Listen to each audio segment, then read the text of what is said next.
Non, il n'est pas question que Prague, que Budapest, que Lisbonne soient des cibles.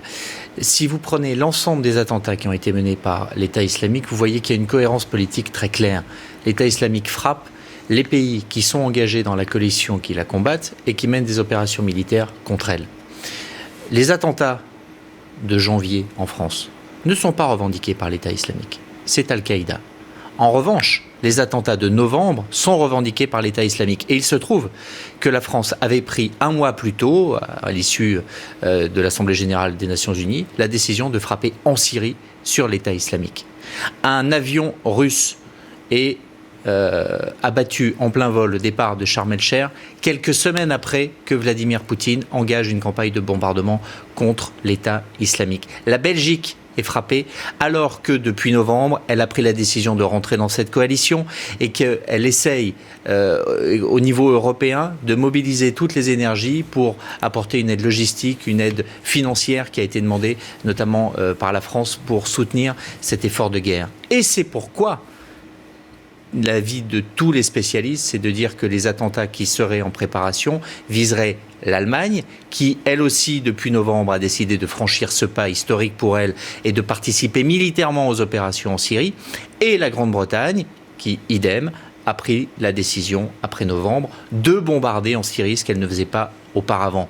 L'État islamique s'attaque et pose des bombes sur et contre les pays qui sont engagés militairement contre elle, pas contre les autres. C'est là où il faut quand même avoir en tête que cette organisation qui applique une politique sur les territoires qu'elle contrôle d'une barbarie absolue, qui est évidemment en lutte contre tout le modèle que nous défendons et les valeurs que nous défendons de démocratie, de tolérance, de pluralisme, il n'en reste pas moins vrai que cet État fonctionne de manière parfaitement cohérente et rationnelle quand elle mène des opérations militaires et qu'à chaque fois, les revendications sont là pour le confirmer.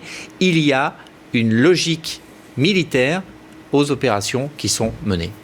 Très vite, Olivier, je vous pose la question naïvement. Est-ce que ça veut dire que si demain, on arrête les opérations militaires en Syrie, l'État islamique ne mènera plus d'attentats en Europe ? Non, parce que l'État islamique demande beaucoup plus que cela, pas simplement d'arrêter des bombardements ici ou là. L'État islamique demande que tous les pays, toutes les forces européennes, occidentales, se retirent de ce qu'ils considèrent comme la terre d'islam, c'est-à-dire l'ensemble du pourtour méditerranéen, et qu'ils laissent et qu'ils soient en mesure de faire ce qu'ils veulent, d'imposer leur califat partout où ils le souhaitent et de pouvoir être dans un face-à-face entre les populations locales et les populations arabes qui, pour une grande partie, réclament aussi la démocratie, la liberté, le pluralisme. On l'a vu au moment des printemps arabes. Et c'est ce face-à-face qu'elle souhaite. Et elle veut en effet que les Occidentaux, qu'ils appellent les chrétiens, restent chez eux. Mais il n'en reste pas moins vrai que une fois que vous aurez fait ce pas en arrière, ils continueront de considérer que vous soutenez les régimes démocratiques comme la Tunisie ou que vous soutenez des régimes qui leur font la guerre comme l'Égypte et à qui on vend des armes. Donc vous resterez toujours dans le camp des ennemis.